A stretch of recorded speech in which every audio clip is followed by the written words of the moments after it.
Bismillahirrahmanirrahim. Assalamualaikum warahmatullahi wabarakatuh.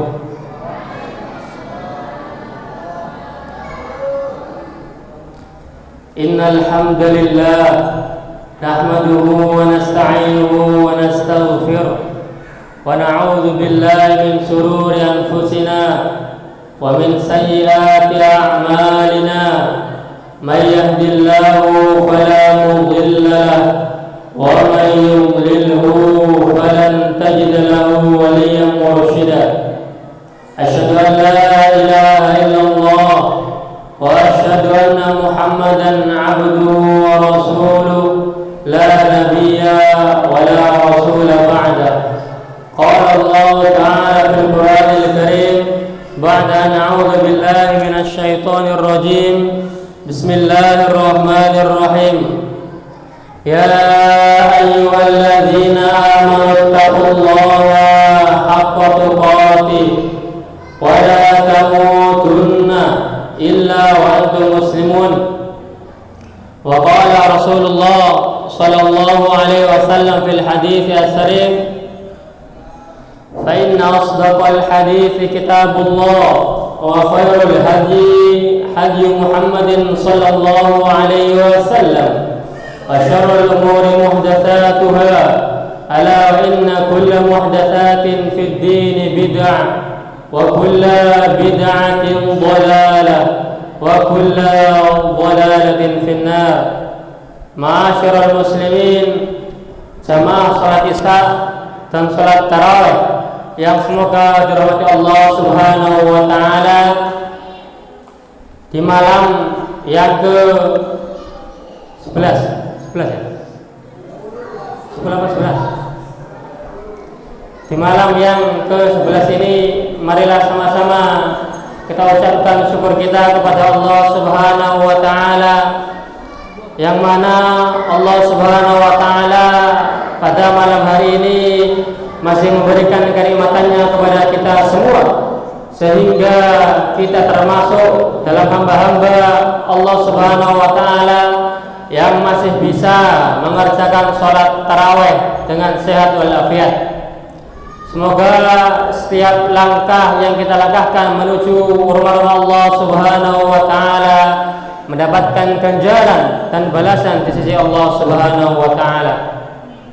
Salawat serta salam semoga tetap senantiasa tercurah limpahkan kepada uswatuna wa qudwatuna wa nabiyyuna Muhammad sallallahu alaihi wasallam, nabi yang Allah Subhanahu wa taala utus kepada seluruh umat manusia yang berada di muka bumi ini, sehingga kita hari ini umat muslim bisa merasakan nikmatnya beribadah kepada Allah Subhanahu wa taala dengan tenang dan nyaman. Sama salat tarawih yang semoga dirahmati Allah Subhanahu wa taala, malam ini saya akan sedikit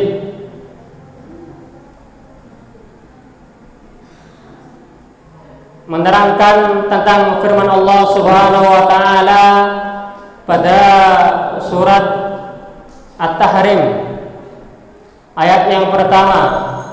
A'udzubillahi minasyaitonirrajim.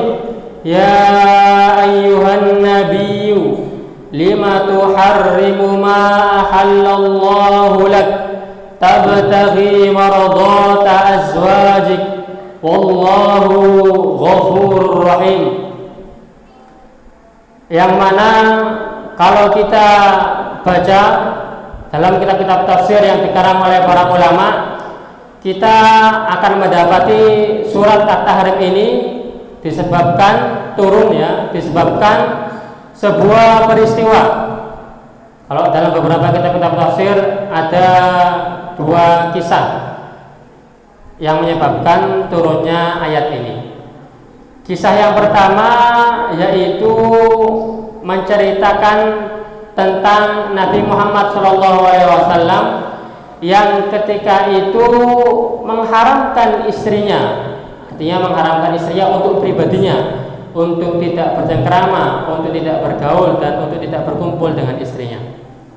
Kemudian yang kedua, asbab yang kedua, kenapa Allah Subhanahu wa taala menurunkan ayat ini, yaitu sebagai bentuk teguran, bentuk peringatan terhadap Nabi Muhammad SAW beserta istri-istri Nabi Muhammad SAW. Yang mana disebutkan dalam sebuah hadis ya, muttafaqun alaih, di sana ceritakan bahwasanya suatu ketika, jadi kalau kita saya yakin kita semua sama-sama tahu ya, Nabi ini kan memiliki banyak istri ya. Beliau memiliki beberapa istri, bahkan istri beliau itu lebih daripada 4, dan itu terkhusus ya, hanya khusus untuk Nabi Muhammad SAW. Jadi ketika itu Nabi Muhammad SAW mampir ke rumah salah satu istri beliau yang bernama Zainab binti Jahsin. Yang ketika itu Aisyah radhiyallahu taala anha mengetahui bahwasanya Nabi Muhammad SAW mampir ke rumah Zainab binti Jahsin dan meminum sesuatu. Jadi dikisahkan dalam sebuah hadis itu Nabi Muhammad SAW meminum madu. Akan tetapi ya, ketika Nabi Muhammad SAW ini selesai berkunjung dari rumah Zainab binti Jahsin, kemudian Nabi Muhammad SAW ingin berkunjung ke rumah istri-istrinya yang lain, ke tempat istrinya yang lain. Maka Aisyah ketika itu ya, Aisyah binti Abu Bakrin, kalau dalam kisahnya, dalam sirahnya diceritakan Aisyah ini sangat akrab dengan Hafsah binti Umar ya. Jadi ayah mereka berdua akrab ya, Abu Bakar dan Umar, dua sejoli ya, sahabat. Begitu pula dengan anak mereka ya, Aisyah beserta Hafsah, dua-duanya ini bersahabat akrab, artinya akrab sekali ya, sebagaimana ayah mereka.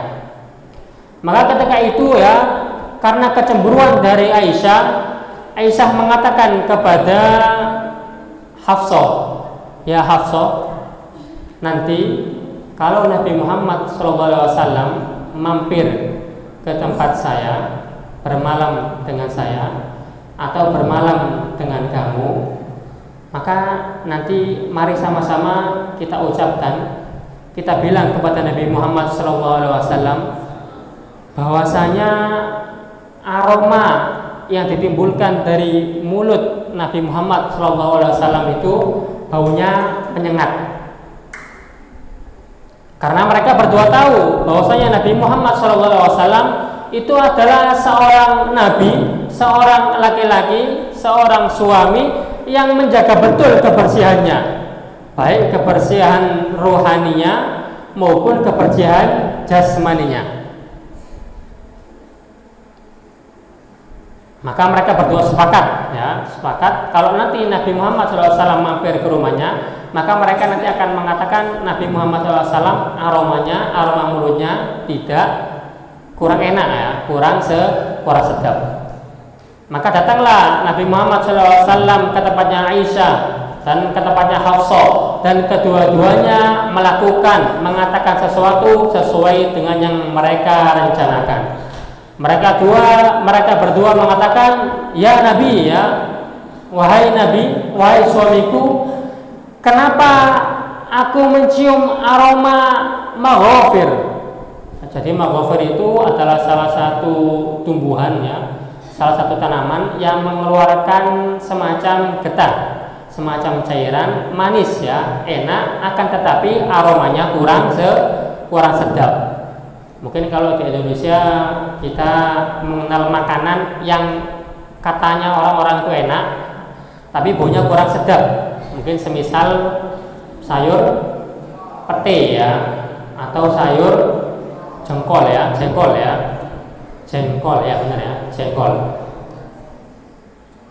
Nah, maka karena Aisyah beserta Hafsah mengatakan hal yang seperti itu kepada Nabi Muhammad SAW, maka ketika itu demi mendapatkan keridhaan istrinya, demi membahagiakan istrinya, maka Nabi Muhammad SAW ketika itu mengatakan, saya tidak akan meminum madu di tempatnya Zainab lagi. Kenapa? Karena istrinya yang bernama Aisyah beserta Hafsah, mereka mengatakan Nabi Muhammad SAW bau maghfir. Padahal sebelumnya Nabi Muhammad SAW tidak meminum cairan atau getah dari pohon maghfir. Akan tetapi Nabi Muhammad SAW itu minum madu di tempatnya Zainab binti Jahsin. Kenapa Aisyah beserta Hafsah melakukan hal tersebut kepada Nabi Muhammad SAW? Itu tidak lain dan tidak bukan karena kecemburuan dari Aisyah radhiyallahu taala anha dengan Nabi Muhammad SAW kepada Zainab. Maka jamaah sholat tarawih semoga dirahmati Allah Subhanahu wa taala. Maka turunlah ayat Allah Subhanahu wa taala menegur Nabi. Ya ayyuhan nabiyyu lima tuharrimu ma ahlallahu lak. Wahai Nabi, kenapa engkau dirimu mengharamkan sesuatu yang padahal Allah Subhanahu wa taala menghalalkannya? Ya. Yang perlu kita garis bawahi, sesuatu yang diharamkan Nabi Muhammad SAW ini adalah bukan sesuatu untuk seluruh orang. Ya. Jadi Nabi Muhammad SAW tidak mengharamkan madu bagi seluruh orang. Akan tetapi ketika itu ya, dalam kisahnya Nabi Muhammad SAW hanya mengharamkan madu untuk dirinya, untuk Nabi Muhammad SAW. Maka turunlah ayat Allah Subhanahu wa taala menegur Nabi Muhammad SAW beserta menegur istri-istrinya ya, yang mengerjai Nabi, yang berbohong kepada Nabi Muhammad SAW. Maka jamaah sholat tarawih semoga dirahmati Allah Subhanahu wa taala. Sungguh kalau kita mau membaca, mendalami, mentadaburi ya surat At-Tahrim ini, banyak sekali hikmah-hikmah yang bisa kita petik dalam surat At-Tahrim ini. Di sana ada kisah Nabi Muhammad SAW beserta istri-istrinya beserta keluarganya, dan ada beberapa nabi-nabi yang lain juga yang Allah Subhanahu wa taala ceritakan kisahnya dalam surat At-Tahrim. Akan tetapi yang ingin saya tekankan pada malam hari ini ialah ya, sebagaimana yang kita ketahui bersama ya, bahwasanya Allah Subhanahu wa taala juga pernah menegur Nabi. Artinya Nabi pun ya pernah melakukan kesalahan. Sahabiah, istri-istri Nabi Muhammad SAW, generasi terbaik umat ini juga melakukan kesalahan. Karena mereka sama sebagaimana kita, sama-sama manusia. Ya. Yang lebih penting lagi ya, jangan sampai ya dengan adanya kisah ini, dengan adanya sirah dari Nabi Muhammad SAW yang menceritakan bahwasanya Nabi Muhammad SAW pernah bersalah. Biasanya beberapa santri ini mengatakan ya, kalau mereka bersalah, kalau kita melanggar, kalau mereka melakukan sebuah kemaksiatan, oh saya bukan Nabi, Ustaz, saya bukan malaikat kok. Iya tahu ya. Tidak ada yang bilang santri itu Nabi, tidak ada yang bilang santri itu malah malaikat. Yang perlu kalian garis bawahi tebal ya, ketika Nabi Muhammad SAW ditegur oleh Allah Subhanahu wa taala, ketika sahabat-sahabat diingatkan oleh sahabat-sahabat yang lainnya, mereka tidak mengulangi kesalahan mereka. Mereka segera meminta ampun kepada Allah Subhanahu wa taala supaya dosa-dosanya diampunkan, supaya kesalahan-kesalahannya dimaafkan. Tidak sebagaimana kebanyakan daripada kita. Kadang-kadang kita tahu kita mengerjakan sesuatu yang itu salah, yang itu dosa, kita dengan santainya mengatakan tidak apa-apa, kita juga manusia, Nabi pun juga pernah salah. Bukan itu ya titik pentingnya ya. Kalau kita mau mencontoh Nabi, mau mencontoh para sahabat, maka ketika kita diberikan peringatan oleh teman kita, oleh saudara kita, oleh orang tua kita, oleh guru-guru kita, maka seharusnya kita berterima kasih, maka seharusnya kita meminta maaf, maka seharusnya kita meminta ampun kepada Allah Subhanahu wa taala karena telah melakukan kesalahan. Bukan malah memberontak, bukan malah tidak terima, bukan malah membenarkan apa yang telah ia kerjakan dan besok diulangi lagi. Tidak seperti itu ya. Jadi sama sebagaimana kita, Nabi pun juga manusia, dan Nabi Muhammad SAW mengajarkan kepada kita, kalau kita melakukan kesalahan, jangan diulangi kesalahan itu. Kemudian kita diminta untuk segera meminta ampun kepada Allah Subhanahu wa taala, karena sesungguhnya Allah Subhanahu wa taala Maha Pengampun dan Maha Penyayang. Maka jamaah salat tarawih yang semoga dirahmati Allah Subhanahu wa taala, manfaatkan momentum di bulan Ramadan ini untuk kita mengejar maghfirah Allah Subhanahu wa taala, untuk kita mengejar ampunan Allah Subhanahu wa taala. Karena saya yakin, ya, kita semua yakin, sungguh dosa kita ini amatlah banyak. Sungguh kita ini adalah hamba-hamba Allah yang bergelimang dosa. Maka mari kita manfaatkan dengan sebaik mungkin kesempatan yang telah Allah Subhanahu wa taala berikan kepada kita di bulan Ramadan untuk mengejar pahala, untuk mengejar maghfirah Allah Subhanahu wa taala, supaya kelak ketika kita menghadap Allah Subhanahu wa taala, kita dalam keadaan hamba-hamba yang sudah bertobat, hamba-hamba yang telah diampuni dosanya oleh Allah Subhanahu wa taala. Maka jamaah salat tarawih yang semoga dirahmati Allah Subhanahu wa taala, semoga yang sedikit ini bisa kita pahami bersama dan kita bisa ambil ibrahnya bersama, sehingga kita tidak menjadi hamba-hamba Allah yang gemar melakukan dosa yang sama berulang kali. Aqulu qouli hadza wa astaghfirullah li wa lakum wal asri innal insana lafi khusr illa alladziina aamanu wa 'amilus solihati wa tawassaw bil haqqi wa tawassaw bis sabr. Wassalamu alaikum warahmatullahi wabarakatuh.